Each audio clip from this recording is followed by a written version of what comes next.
राम राम राम राम राम राम राम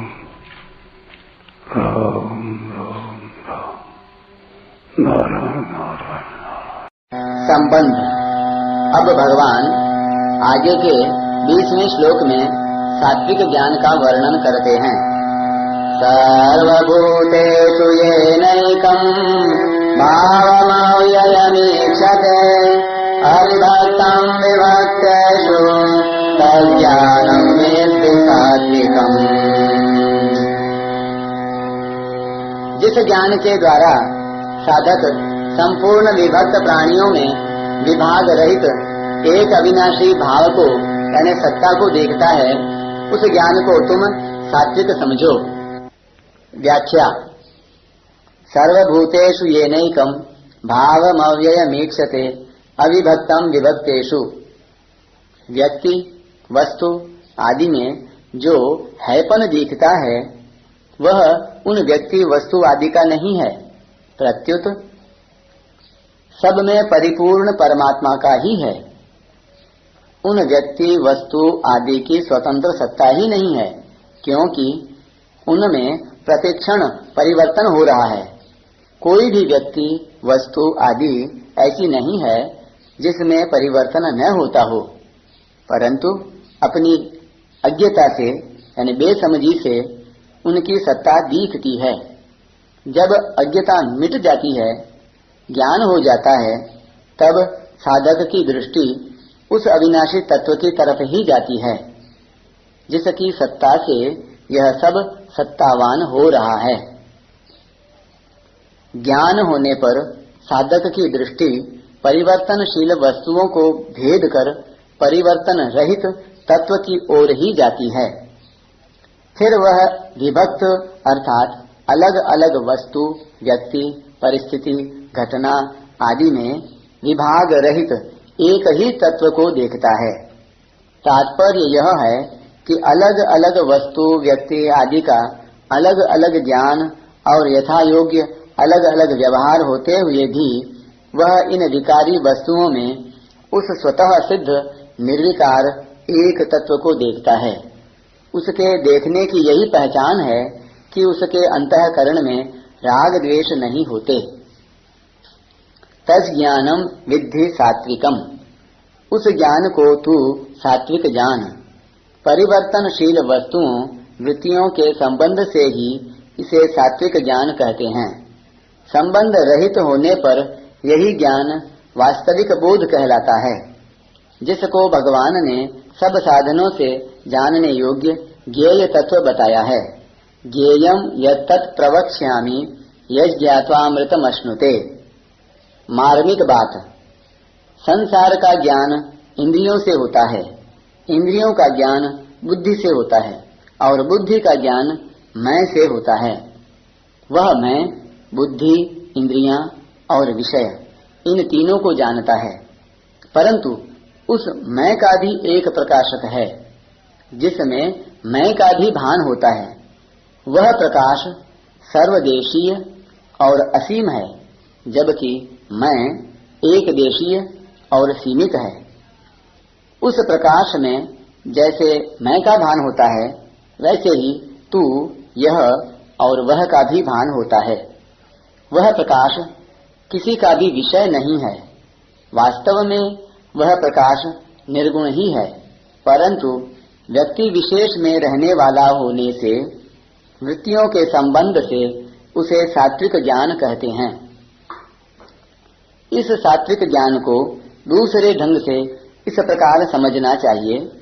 मैं, तू, यह और वह, ये चारों ही किसी प्रकाश में काम करते हैं।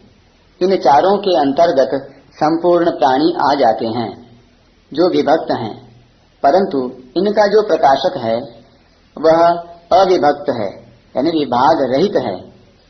बोलने वाला मैं, उसके सामने सुनने वाला तू और पास वाला यह तथा दूर वाला वह कहा जाता है।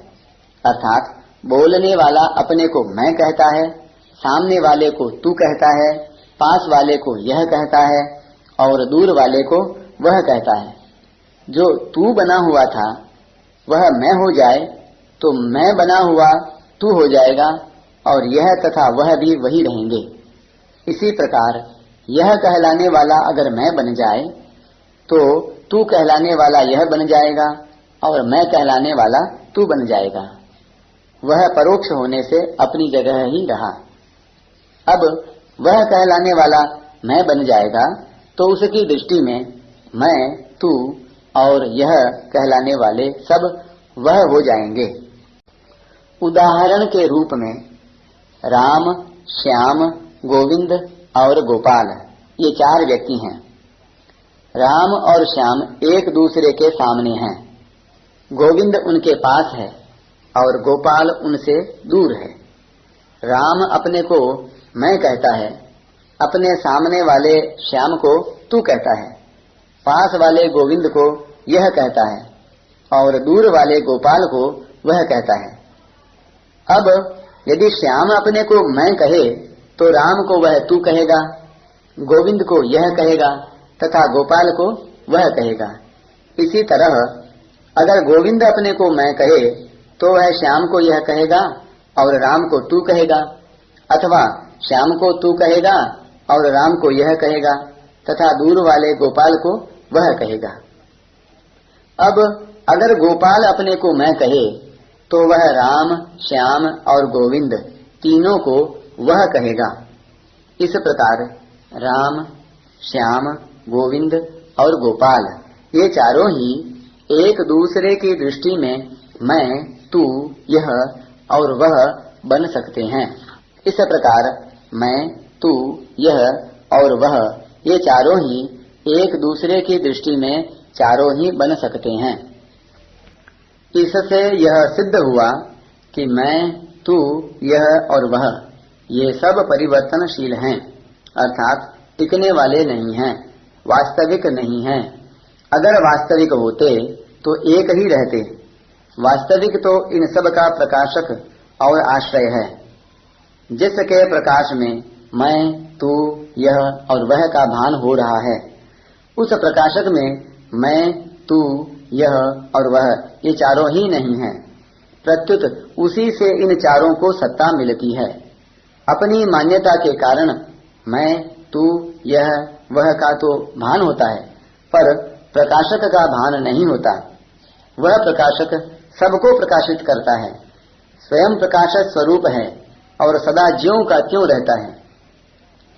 मैं, तू, यह और वह यह सब विभक्त प्राणियों का स्वरूप है और जो वास्तविक प्रकाशक है वह विभाग रहित है। यही वास्तव में सात्विक ज्ञान है। विभाग वाली, परिवर्तनशील और नष्ट होने वाली जितनी वस्तुएं हैं, यह ज्ञान उन सबका प्रकाशक है और स्वयं भी निर्मल तथा विकार रहित है। तत्र सत्वम निर्मलत्वात् प्रकाशक मनामयम। इसलिए इस ज्ञान को सात्विक कहा जाता है। वास्तव में यह सात्विक ज्ञान प्रकाश्य की दृष्टि से, यानी प्रकाश्य के संबंध से प्रकाशक और विभक्त की दृष्टि से अविभक्त कहा जाता है। प्रकाश्य और विभक्त से रहित होने पर तो यह निर्गुण, निरपेक्ष, वास्तविक ज्ञान ही है। परिशिष्ट भाव।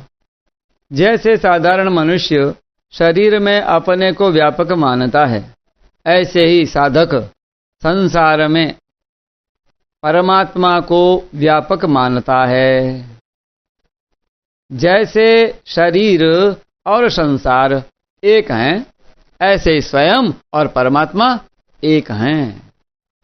साधक की दृष्टि में प्राणियों की भी सत्ता रहने के कारण यह सात्विक ज्ञान विवेक कहा गया है। अगर उसकी दृष्टि में प्राणियों की सत्ता न रहे, केवल अविनाशी सत्ता ही रहे, तो यह गुणातीत तत्व ज्ञान ब्रह्म की प्राप्ति ही है। वह अविनाशी सत्ता सब जगह समान रूप से विद्यमान है। उस सत्ता के साथ हमारी स्वाभाविक एकता है।